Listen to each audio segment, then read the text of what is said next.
Recently, I've been playing a whole lot on my Warlock, trying to unlock the stasis subclasses on all my different characters. The build that I've been using to do this might be my most powerful build to date. This build is great against adds and is one of the best in DPS as well. We're using bottom tree voidwalker. The bottom tree of voidwalker is centered around the Devour perk. Once activated, Devour is going to give you your health back.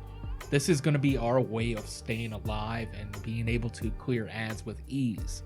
Thanks to Insatiable, we are almost always going to have our grenade at our ready. We can use this grenade to either clear adds, or we can eat this grenade and regenerate our health and extend the Devour perk. Another way that we are always going to have our abilities ready is the Nezarec Sin, which is going to increase your ability regen with void kills. We're going to maximize these void kills by using the Ruinous Effigy and an escape velocity with Osmosis on there. My escape velocity also has overflow, so anytime I pick up special or heavy ammo, it's going to reload it to 72 rounds. I'm choosing to use Falling Guillotine for my heavy weapon because it is a high DPS sword and it also is void, so if I get into a sticky situation, it's also going to power up my Nezarec Sin. Let's look at the mods that I'm using for this build.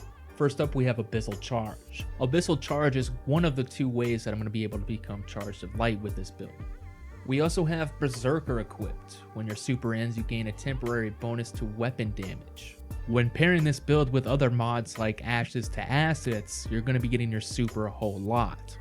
We are also using Heavy Handed. While charged with light, regain half of your melee energy when you use a charged melee ability, consuming 1 stack of Charged with Light. This is going to help keep our Devour ability at the ready.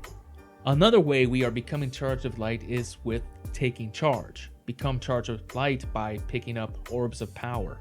We're also using Striking Light with this build. Not so much for that top perk, but more so for the second perk. While sprinting, we're going to gain damage resistance. Once we stop sprinting, we're going to throw down a Healing Rift. So we're pretty much always going to have some sort of overshield, some sort of protection around us. And we also have Devour to regenerate our health just in case we do take any damage.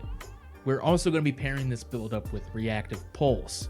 So we're going to be running around with the Striking Light damage resistance, and if we find ourselves surrounded by combatants, once we take some damage, we're going to emit a powerful shockwave of arc energy.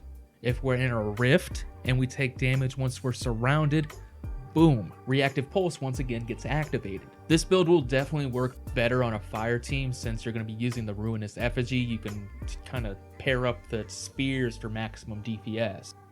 This build is a whole lot of fun. You feel almost like the Angel of Death. You stay alive by killing others.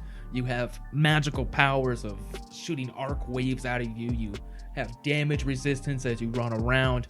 You are a god with this build. It's a whole lot of fun. I really appreciate you guys watching. My next video is probably going to be about Gambit and how they just totally ruined it and how it sucks now, and the changes that I would like to see on Gambit, because I'm one of those rare people that actually enjoyed it. I really like those game modes where they just throw a whole bunch of adds at you and then there's a boss, similar to Prison of Elders. I'll catch you guys in my next video. Laters on the MJ.